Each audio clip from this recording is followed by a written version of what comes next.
शशिधर तिवारी जी। जी, राधे राधे से राधे राधे गुरुदेव। गुरुदेव, गीता में भगवान ने निष्काम भक्ति को श्रेष्ठ बताया है। हम ग्रस्त हैं, संसारिक हैं, तो क्या भगवान से संसारिक वस्तु पदार्थों को मांगना गलत है? गीता में ही भगवान ने 4 प्रकार के भक्त बताए हैं। आर्त, अर्थार्थी, जिज्ञासु और ज्ञानी। और चारों को अपना भक्त कहा है, चारों को उदार कहा है, ज्ञानी को अपनी आत्मा कहा है। तो हम प्रभु से ही केवल मांगे, बस ये अर्थ रखना है।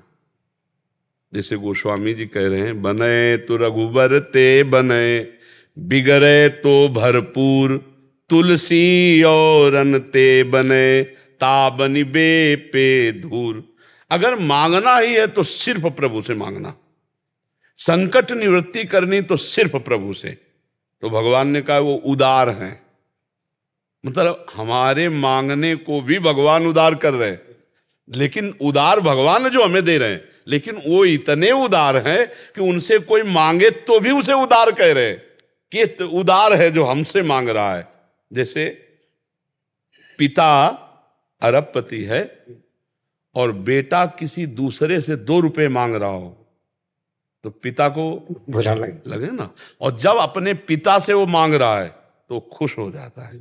ऐसे भगवान खुश होके कह रहे वो उदार है जो मेरे से मांगता है, मेरे से मांगता है। अरे ऐसे प्रभु, पर इसमें एक बात रख ले कि हमारे प्रभु सर्वज्ञ हैं और हमने चाहा कि ये काम बन जाए तो हमको ये प्रार्थना करने की प्रभु चाह तो हमारी ये है, पर आप सर्वज्ञ हैं, देख लो अगर पूरी होने से हमारा आपसे बिलगाव होता हो तो कभी पूरी मत करना। आपके विरुद्ध कोई हमारी मांग हो तो कभी पूरी मत करना। प्रभु आपको जिसमें अच्छा लगे मांगेंगे तो हम आपसे, क्योंकि आपके बच्चे हैं, आपसे मांगेंगे। पूरा ना पूरा होना ये आपकी इच्छा के ऊपर है। आप है तो इसमें हम श्रद्धावान होकर चलते रहेंगे, नहीं तो हमारी श्रद्धा में ठेस पहुंच जाएगी। जैसे हमने चाहा कि प्रभु तो जरूर हमारी बात ये पूरी कर देंगे और उनको लगा कि पूरी करने में ये विषय संसार में फंस जाएगा और उन्होंने पूरी ना की, तो आपको फिर लगेगा ना कि भगवान ने मेरी बात नहीं। हम गृहस्थ हैं गुरुदेव जी, और न चाहते हुए भी भगवान से मांगना पड़ता। हम मानते हैं ये बात, क्योंकि जब तक ज्ञान नहीं होगा, जब तक ज्ञान नहीं होगा तब तक मांगना पड़ेगा। नहीं तो मालिक ठाकुर जी हैं, मुनीम आप हैं, तो घाटा और मुनाफा ठाकुर जी का, आपको क्या मांगने की जरूरत है।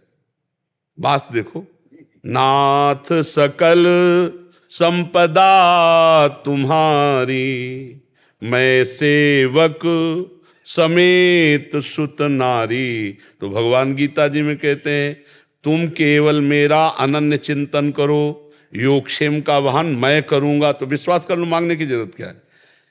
अनन्यस चिंतयन्तु माम ये जनाः परिपासते, तेषां नित्याभियुक्तानां योगक्षेमं वहाम्यहम्।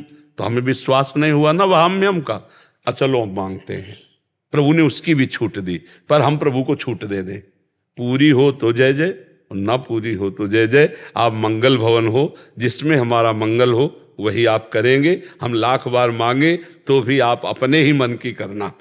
तो हम ऐसे अगर चलेंगे तो भगवत प्राप्ति भी हो जाएगी और हमारी कामनाएं शांत या पूर्ण हो जाएंगी। भगवान कामना पूर्ण जब नहीं करते तो उसको नष्ट कर देते हैं। वो कामना हमको फंसाने वाली होती है। हमें लगता है कि नहीं यार, इसको पूरी होने में क्या फंसते हम, लेकिन उनको पता है कई तरह की बात होती है। कभी कभी वो पिटवा कर प्रतिकूलता और विपत्ति देकर अपनी तरफ दौड़ाते हैं, क्योंकि हम लोग बड़े वैसे हैं। हाँ, मतलब हम तो देहाती भाषा में कहते हैं चिपकू स्वभाव। नहीं, छोटी छोटी विषयों में हम लोग चिपक जाते हैं कि बोले यार हम जिंदगी में इसके बिना नहीं रह सकते। कितनी ऐसी बातें हैं जिनके बिना हम नहीं रह सकते। एक पेस्ट में बोले हम तो केवल अमुक पेस्ट ही करते हैं, मतलब हमारा एक चिपकू स्वभाव है, पकड़ने वाला स्वभाव है। तो हमने क्या क्या पकड़ रखा है, आप देखो। हमें सबसे मुक्त होना इतना पकड़ रखा है कि भगवान न छुड़ावे तो जन्म जन्म लग जाए, हम छोड़ न पावे।